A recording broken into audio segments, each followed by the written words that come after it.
Samajwadi party की मुस्लिम महिला सांसद इकरा हसन अब मुख्यमंत्री योगी आदित्यनाथ को सरेआम कुछ समझा रही है, कुछ नसीहत दी जा रही है। 27 के विधानसभा चुनाव से पहले ही अब मुख्यमंत्री योगी आदित्यनाथ के सामने युवा मुस्लिम महिला सांसद की चुनौती है, जिसे क्या सूबे के मुखिया स्वीकार करेंगे। इस ललकार के सामने क्या बीजेपी के फायर ब्रांड नेता घुटने टेक देंगे। समाजवादी पार्टी की सांसद इकरा हसन जब भी बोलती है वो बेहद तल्ख तरीके से बोलती है, और अब जब नमाज को लेकर सियासत तेज है तब उन्होंने भी खुलेआम चुनौती दे डाली और कुछ ऐसा कहा जिससे अब पूरे सूबे की सियासत उफान पर है। कुछ ऐसा कहा है इकरा हसन ने जिसे सुनकर बीजेपी के आला कमान भी असहज हो जाएंगे। क्या कुछ चुनौती दी है, आज के इस रिपोर्ट में हम आपको बताएंगे, और इस चुनौती को स्वीकार किस तरीके से भारतीय जनता पार्टी और भारतीय जनता पार्टी के फायर ब्रांड नेता मुख्यमंत्री योगी आदित्यनाथ करेंगे,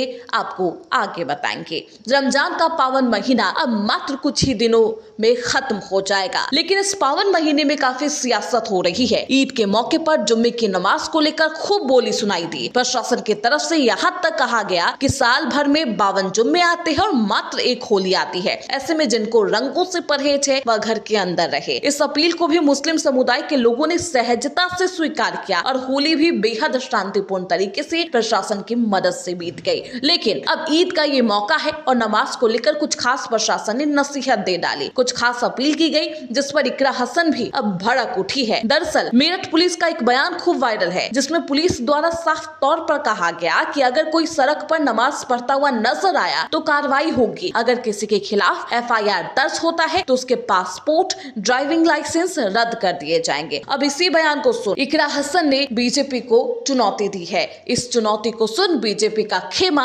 सन रह जाएगा। इकरा हसन ने कहा, मैं कहना चाहती हूँ किसी को भी अधिकार नहीं है वो नमाज के नाम पर किसी का भी पासपोर्ट रख सके।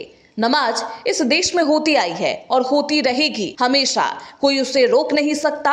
और जो ये सिक्योरिटी कंसर्न बता रहे हैं, एक 10 मिनट की नमाज किसी को सिक्योरिटी कंसर्न ऐसा नहीं होता है। और हर मजहब का प्रोसेशन सड़क पर उतरता है तो 10 मिनट के लिए नमाज का उतर जाए। मुझे लगता है इसमें सुप्रीम कोर्ट को संज्ञान लेकर चीजें क्लियर करनी चाहिए। धमकी की बात नहीं है। देखिए, जब आपको किसी चीज के लिए जो आपके देश में है, ये हमारा भी मुल्क है, हमारे भी बड़ों का इसमें खून शामिल है।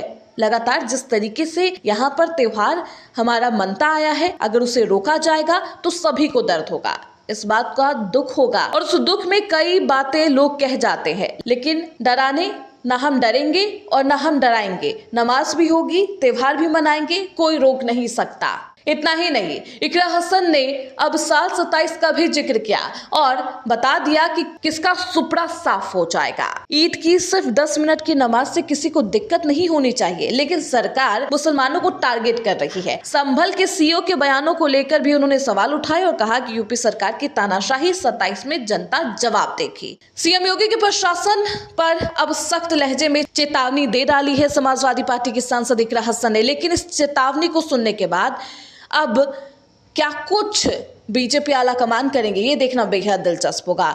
साल 27 का भी जिक्र किया गया और बता दिया है कि 27 का सत्ताधीश अखिलेश यादव होंगे। अब मुख्यमंत्री योगी आदित्यनाथ इन तमाम बातों को किस तरीके से ले जाते हैं, ये देखना बेहद दिलचस्प होगा। Bureau report, Hindustan 9 news.